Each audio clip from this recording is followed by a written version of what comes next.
Selamat kembali di Era Entertainment, selamat kembali di Joran Fast Playlist. Seperti biasa hari ini kita akan melanjutkan review saham part yang ke-485. Namun sebelumnya bagi teman-teman yang mungkin belum subscribe channel YouTube ini, sekali lagi jangan lupa tekan tombol subscribe, nyalakan lonceng notifikasinya agar teman-teman tidak pernah ketinggalan informasi-informasi terbaru dari channel kami. Di part yang ke-485 kali ini kita akan kembali mereview ada 6 saham, di mana ada saham Bank, Unilever, HMSP, Medco, ada Sliss, dan ada saham East. Namun sebelum kita melanjutkan untuk mereview ke 6 saham tersebut, seperti biasa kita akan melihat pergerakan dari indeks harga saham gabungan, di mana IHSG kemarin mohon maaf tidak sempat review karena ia sedikit tidak enak badan. Namun kemarin itu adalah level all time high lagi dari IHSG sampai 7148. Hari ini IHSG tidak masuk zona hijau sama sekali. Mungkin dia sudah capek, dia turun kembali di level 7104 atau turun 0,62%, dan ini masih di 7 ribuan, dan tentu wah ini masih tinggi sekali ya. Recovery-nya cepat sekali dari kejatuhannya di bulan Maret tahun 2020. Turnover hari ini 15,9 triliun dengan 190 saham saja yang naik, ada 350 saham turun dan 148 saham yang bergerak stagnan. Bagaimana dengan asing? Masih net foreign buy 708 miliar. Sepertinya ini masih belum berakhir. Sektor komoditas masih terus menjadi primadona ya. Namun di sisi lainnya di ekonomi yang real ya, itu tentu pasti akan sangat berdampak ketika harga komoditas naik. Tentu teman-teman sudah bisa lihat sendiri inflasi di mana-mana, dan tentu untuk mengendalikan inflasi tersebut maka pemerintah juga harus cepat mengambil kebijakan. Ya memang wajar, salah satunya adalah menaikkan harga kebutuhan ya, termasuk kemarin terakhir minyak goreng, kemudian Pertamax, kemudian ada isu Pertalite dan kawan-kawan. Itu semua akan juga menjadi salah satu indikator bahwa memang karena peningkatan komoditas ini tentu menjadi suatu pukulan, karena itu di luar di luar ekspektasi. Dipikirnya bahwa COVID selesai, tentu recovery ekonomi bisa akan sebegitu cepat. Namun ternyata ada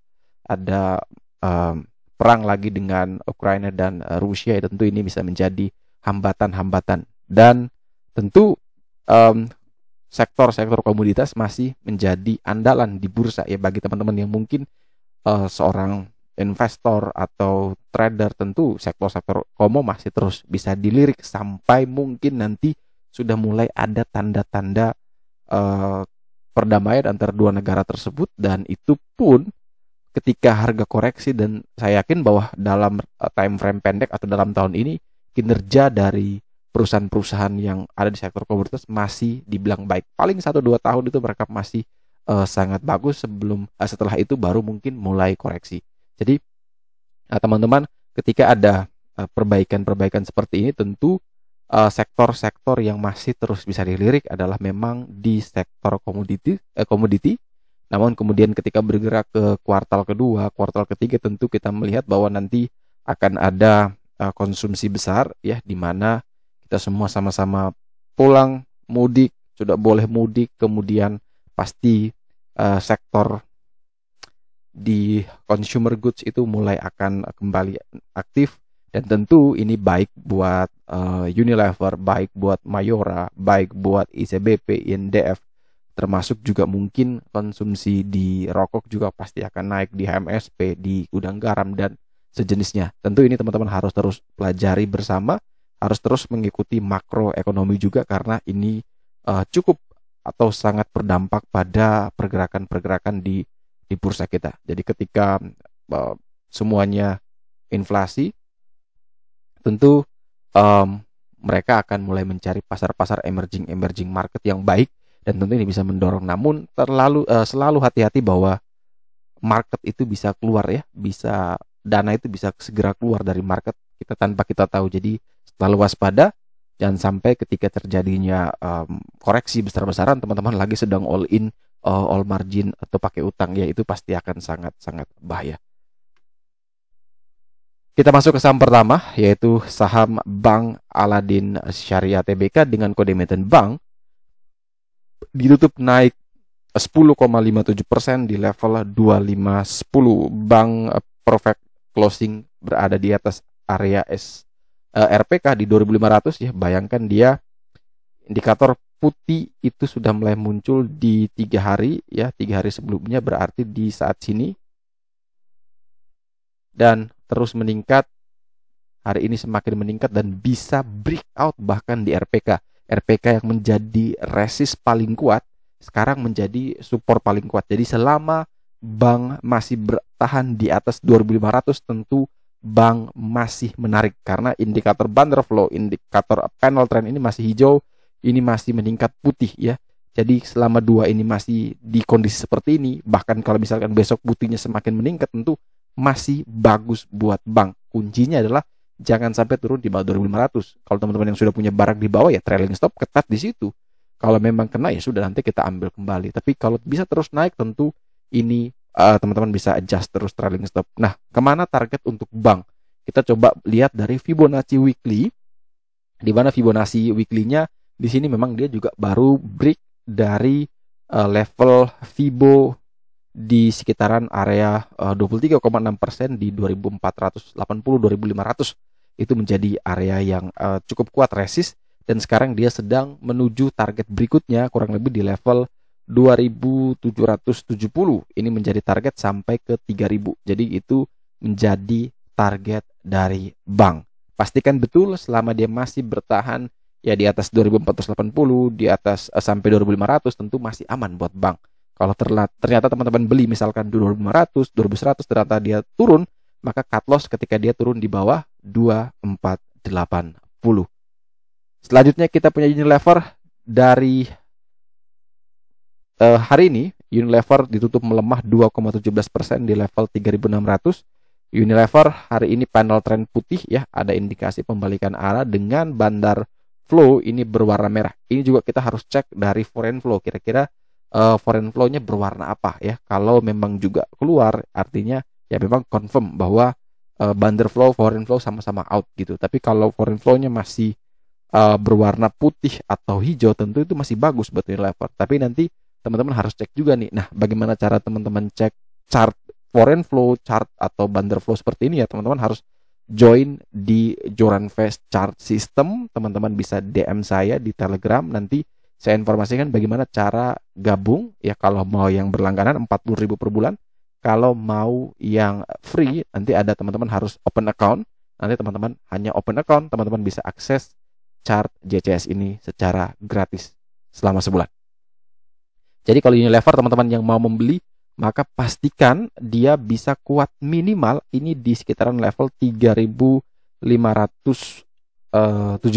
ya, 3570, 3580 ini bisa menjadi area support. Itu adalah SSR 1. Kalau ternyata jebol, maka ada peluang dia ke 3480. Kalau ternyata jebol juga, maka dia ke 3360. Tapi secara view dalam beberapa hari ke depan, selama dia masih bertahan di atas 3360, sebenarnya masih aman-aman saja buat Unilever. Hanya memang kita harus cari titik terbaik untuk kita entry.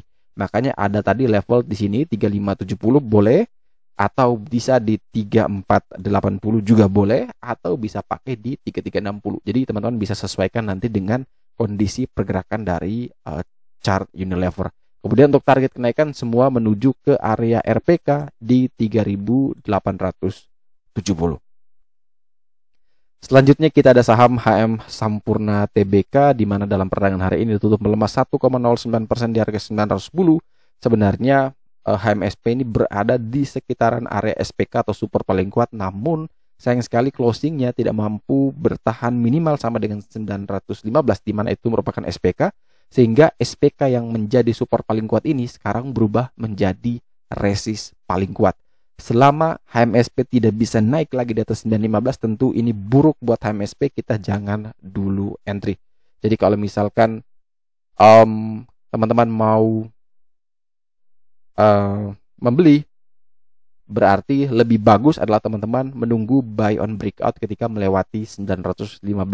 Dari panel trend ini masih merah, tentu jelek ya. Kemudian dari bandar flow warna merah mulai muncul, tentu ini juga masih jelek. Kalau di website kita ya, di website joranvest.com itu kan ada analisa teknikal. Di sana biasanya kita lakukan pembobotan. Jadi ada beberapa pembobotan sehingga teman-teman punya strategi atau tips manajemen yang bisa teman-teman pakai atau teman-teman ikuti.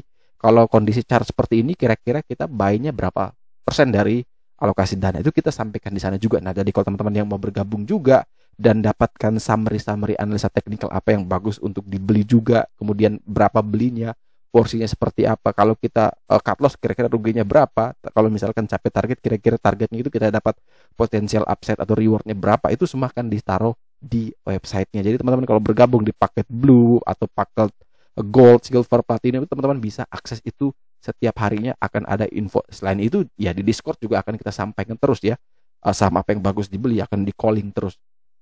Jadi teman-teman tidak akan pernah ketinggalan update saham-saham mana yang mungkin ada potensial.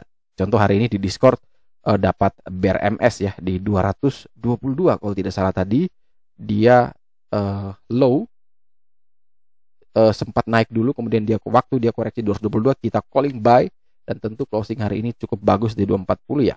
Kita kembali profit ya, tapi bukan berarti bahwa kita paling terbaik, enggak, tapi dalam artian bahwa kita bantu untuk tuntun barang-barang, jadi kita temani gitu. Apa yang harus dibeli ya kita akan calling. Ini beli, support di sini, boleh ambil di sini. Target ke sini dekat S kita boleh jual, atau mau kalau bisa breakout kita average up. Jadi itu strategi-strategi yang akan kita sampaikan juga di kalau teman-teman berlangganan paket yang di website ya, paket blue, paket gold, paket silver atau paket platinum. Tapi kalau hanya mau akses chartnya saja itu cuma Rp40.000. Jadi tidak hanya chart teman-teman dapat ya, nanti dapat screener. Screener itu saat ini masih untuk mencari saham-saham yang dekat dengan RPK atau dekat dengan SPK. Next kita akan buat screener atau alert juga yang bisa mengetahui saham-saham yang mungkin open sama dengan low, atau mungkin saham-saham yang bisa dipakai buat beli sore jual pagi. Itu nanti juga kita akan coba riset dan kita akan coba buat sehingga apa? Teman-teman bisa dapat banyak fitur tapi bayarnya tetap mulai dari 40.000 saja. Jadi kita kembali ke HMSP. Ya, selama HMSP masih belum bisa naik di atas 915, ini jelek buat HMSP.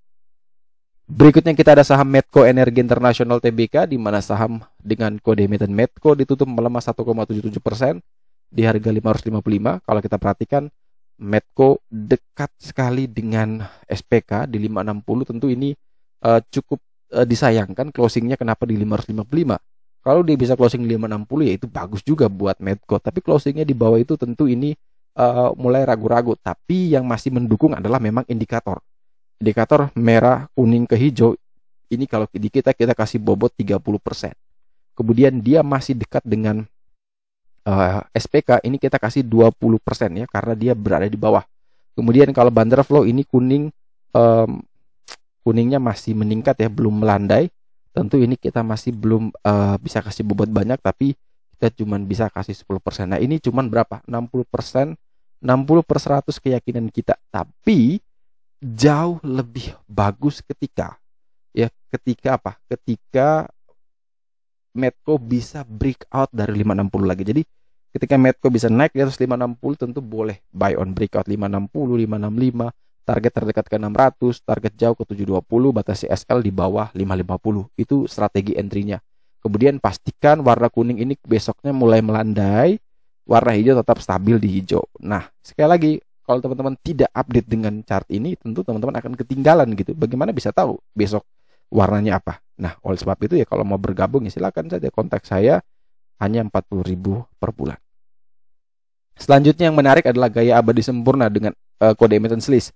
SLIS ini naik perlahan, kemudian tiba-tiba langsung diiris pelan-pelan, langsung dibanting sampai di cukup dasar ya sebenarnya ini, di 408 closingnya, atau hanya naik 4,62%. Padahal tadi dia sempat lebih tinggi dari itu, sempat dia bergerak naik bahkan sampai ke level 482. Namun setelah itu dia langsung seperti nanjak bukit, turun bukit lagi sekarang ya. Jadi dia masih berada di bawah area penting-pentingnya. Pertama ada SSR1, kemudian kalau tadi bisa closing di atas 434 tentu bagus buat SLIS. Nah, kalau kita mau entry ya jauh lebih baik kalau kita bisa beli di atas SSR1 atau ketika dia bisa melewati 434, target ya bisa ke 550.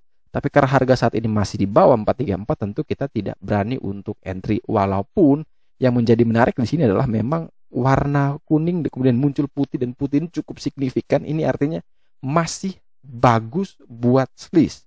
Masih menarik buat squeeze. Walaupun trennya sudah putih, tapi menurut saya pribadi ini masih baik buat squeeze. Hanya saja sayang sekali titik untuk kita entry ini kita masih ragu karena dia harus breakout dulu di 434. Nah, bagi teman-teman yang mau coba ya, ini spekulatif buy dan harus disiplin sekali karena kita tidak tahu besok ARB lagi bisa juga, tapi harus benar-benar disiplin. Kalau memang mau membeli tentu kita pakai support psikologis di mana di 400. Jadi kalau teman-teman yang ingin membeli selama dia masih berada di atas 400 boleh di spekulatif buy. 400, 402, 404, 406, 408 boleh range itu teman-teman pakai. Target terdekat ke 434, next ke 550. Tapi ketika turun di bawah 400 langsung prepare untuk cut loss. Jadi itu strategi buy untuk squeeze dengan catatan bahwa ini merupakan spekulatif buy, artinya super high risk.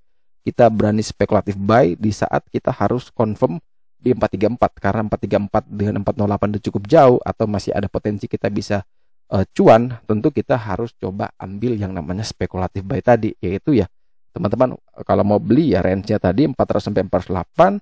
Kemudian ketika turun di bawah 400 ya lebih baik teman-teman prepare untuk cut loss karena masih jelek berarti buat saham squeeze. Dan saham terakhir yang akan kita review di part yang ke 485 hari ini adalah saham East Park Hotel Tbk, di mana saham ini tutup naik 3,3% di harga 94, dan tadi sempat dia bisa breakout dari area RPK ya, resist paling kuat di 95, namun sayang closingnya di 94. Jadi kalau teman-teman yang ingin membeli ya jauh lebih baik ketika dia bisa breakout lagi di 95. Jadi kalau belum breakout ya tidak usah entry, tapi kalau bisa breakout maka silakan buy di 95, 96, cut loss di 93, 94, target ke berapa kita geser, target bisa menuju ke 108. Kemudian kalau kita perhatikan panel trend, ya di sini sudah kembali hijau, ini bagus, bobot 30%, bandar flow-nya sudah muncul putih, besar lagi, kemudian ada arrow, kita kasih 30%, hanya ini yang masih belum ini. Ini kita masih belum bisa buy karena dia pertama tidak di SPK, jadi kita masih nol, tentu kita tidak akan entry, tapi kalau dia bisa breakout 95 tentu ini menarik buat IS dan itu boleh dipertimbangkan untuk entry sesuai dengan trading plan tadi. Oke, sekian dulu review saham part yang ke-485 hari ini. Terima kasih bagi teman-teman yang telah setia menonton. Sekali lagi jangan lupa like, comment, dan subscribe. Bantu share juga agar semua informasi yang ada dalam video berguna, bermanfaat, dan tentunya bisa menjadi panduan trading di keesokan harinya. Sekali lagi terima kasih banyak. Sampai jumpa dan semoga membantu.